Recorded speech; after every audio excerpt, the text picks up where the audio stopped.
Hey guys, what's going on? Adam from Exotics. Welcome back to the channel. Before we continue, please do me a favour. Please smash that subscribe button if you haven't done already. Leave a like. Don't forget to ting the notification bell so you don't get to miss the next video. So guys, in today's video, it's going to be a little shop update. I'm really trying to find the time to actually do the videos for you like I promised I would, but trust me, they are coming. But this little project has kept me busy for the last sort of week or so, maybe even 2 weeks. So I don't know if you can see behind me. If you've been to the shop before, you'll notice that there's a little bit of a difference here.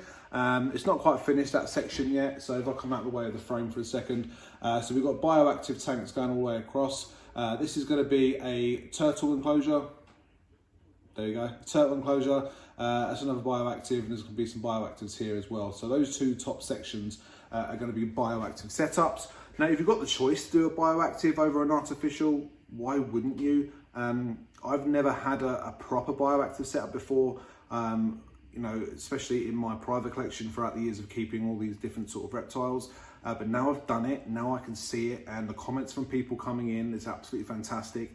And I'm so happy that I've done it.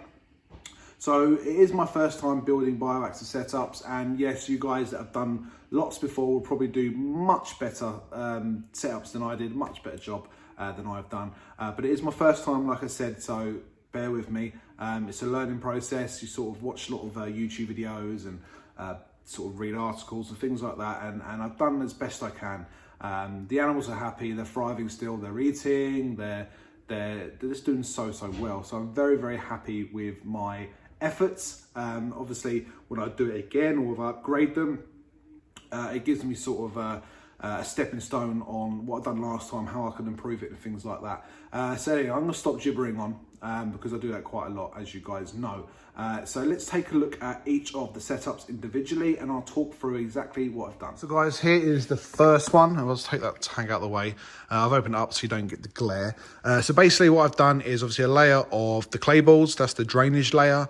And obviously the layer of mesh with a substrate on top. If you want to know why we use drainage layers, simply, you know, exactly what it sounds like. So you'll have a sort of a reservoir of water as it drains through the substrate.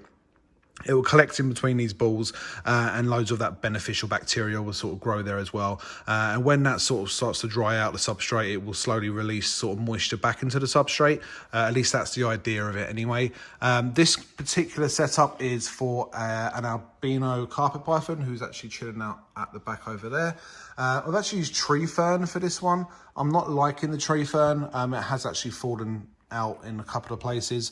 I've done the backs and sides with expanding foam, and then obviously carved it out, you know, stuck the wood in and done things like that. So I don't actually like the tree fern because it falls out way too easily.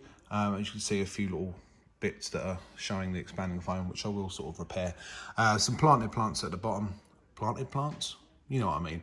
A water bowl, and obviously they've got a clean-up crew in there as well. So guys, moving along, in this enclosure we have a Gargoyle Gecko, just a young juvenile sitting at the top there, enjoying life. Where is he? Focus, there we go. So this one you'll see is a bit different. I've actually used Eco Earth, and this is a mixture of Eco Earth. It's got a little bit of sand in, and it's got some orchid bark as well. I think it gives a nice sort of texture. Again, we've obviously put some cork bark into the expanding foam, and we've let that set so to give them some ledges. A couple of live plants there. That's a really cool one. Don't ask me what it's called. We also put plant pots. These are plant pots that are sort of built in, one there and one there. And again, sort of a bioactive sort of setup with the clean out crew, springtails and some isopods. But that is a Gargoyle Gecko. So guys, moving along in this enclosure, we have, believe it or not, an Amazon tree boa who's decided to get himself underneath that plant there. There you can see him. There he is there. Right there. He does perch up there as well, but he does like to sit on the floor for some weird reason. You know, same sort of setup again with the Eco Earth with the orchid bark and sand, and obviously some branches sort of siliconed in, expanded foam in, so that's pretty solid. Again, another live plant. Again, don't ask me what it's called. I have no idea about plants. But the same setup, guys, with the cleanup crew isopods and some springtails. But I'm really happy, you know, with how some of this have turned out. Some nice little features there. Again, I do need to sort of touch it up again because some of the eco earth has fallen off the sides. But yeah, that's the Amazon tree boa. So guys, this is another Gargoyle Gecko. We do have a few in stock at the moment. Again, same sort of walls and sides as the previous two. I don't know if you can see that little gargoyle just chilling out there on his ledge. Looking awesome. Again, similar sort of setup with the live plants, a water bowl and his rapashi. They do love rapashi. Again, sort of cork bark and ledges sort of moulded into the expanding foam. So I'm really happy with how these have come, how these have turned out. If I step back a bit, you'll see each one has a T5 UVB kit and obviously the domes for the heat source. Obviously connected to a thermostat. You can see the probe actually there and so that's hidden behind. So that's the first four. So moving along, this is where we have some of the frogs and amphibians. Frogs and amphibians? Frogs are amphibians, do ignore me. So in here, we have some white tree frogs, and they're sort of chilling at the top there. There's one there, one at the back, and the rest will probably be inside that log that you can see. They do love sort of hiding in that. Again, same sort of setup. We obviously keep this a lot more moist than the other ones. But yeah, plant there, some ledges at the back, cork bark sort of moulded in again, and some live plants. They seem to be doing really well. So guys, in this one is where we keep our red-eyed tree frogs. Again, all these setups are very similar. Again, we've used the Eco Earth sort of for the sides and the background. Some nice cool bits of cork bark coming out, so they can sort of climb on those branches and sort of chill out. There's one there hiding. They don't look much when they've got their eyes closed, but obviously when their eyes are open and they're looking their best, you know, some of the prettiest frogs that you'll see for sure. So that's the red-eyed tree frog enclosure.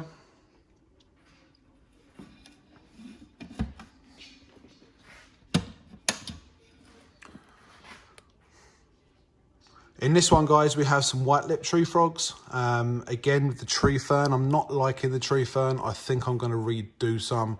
I'll keep this for something else, but for tree frogs, I don't think it's great. It does fall out quite easily. So I'm not really enjoying this, this stuff that I've used. When I looked at it on a video, it looked really good. I was really excited about using it. Limited expensive as well to buy. But, you know, it will do. It looks nice. It's just it's not very easy to stay on. Some people are asking me, you know, why would you do the sides? Why don't you just do the back? Now, really, I mean, that looks, you know, 10 times better than just doing the sides. I do need to cover up these bits. But come on, that looks so much better than just doing the sides. You know, if you leave the sides uncovered, that's all, you know, it's fine. But also you've got to remember that, you know, the animals are going to see each other. For example, you know, this one I've got a snake, this one I've got a snake, this one I've got a gecko. So I don't think that gecko would be best pleased to have a snake either side of him. So coming across here, yes, we've done the white-lipped tree frogs. This one here is actually empty. I've not put an animal in this yet, but same sort of set up as the rest. Obviously some really nice pretty plants, some moss and some dead leaves, and a cool little ledge up there, and a cool little sort of bit here. Don't ask me why I put that one in. It seemed a good idea at the time. But yeah, that's pretty much it, guys. Similar sort of thing to the last four. The T5 kit's on top, and obviously the domes. Now if we come down here, I have to turn the light back on. Come down here, there we go. So this is going to be a turtle tank, obviously for diddy turtles, obviously because it's not that deep. It's deep enough for what I want it for, you know, tiny baby turtles I'm talking about.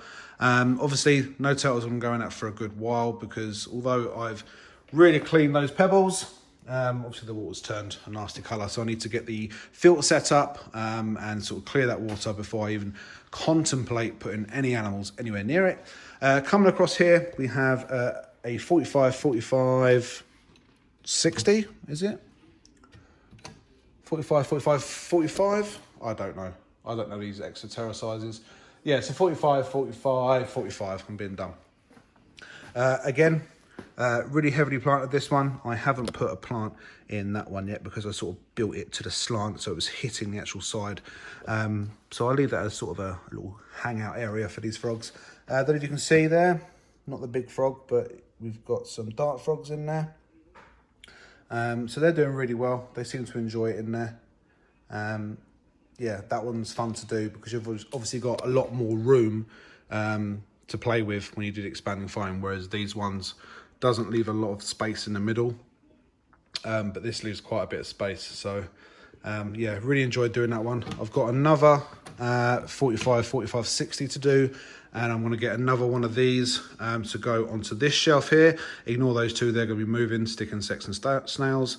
So that bay there will look exactly the same as that bay, but I might do obviously long, short, I might do long, short, or I might do short, long. So there's two small ones. I don't know yet, I haven't sort of figured it out. And I'll do something to hide these, this shelving, because it looks a bit naff with all that stuff on there.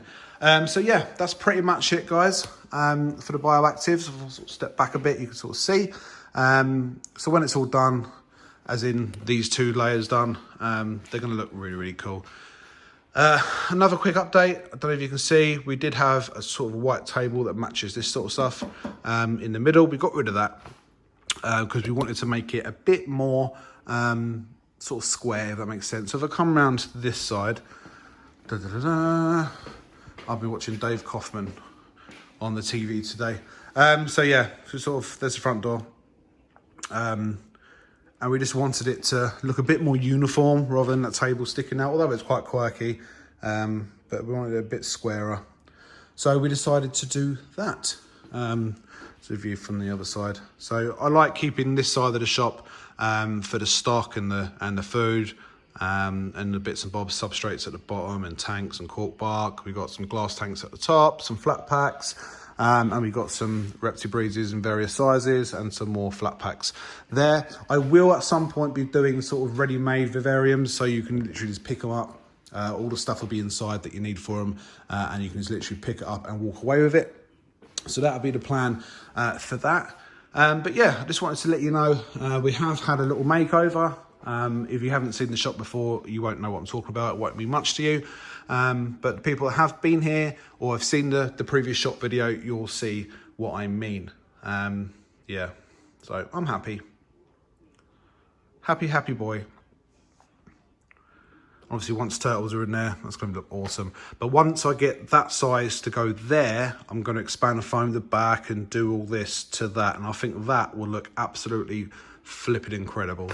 So I'm really looking forward to doing that. It's calling me.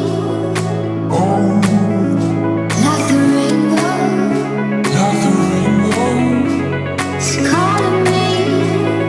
Oh, like the rainbow. The rainbow.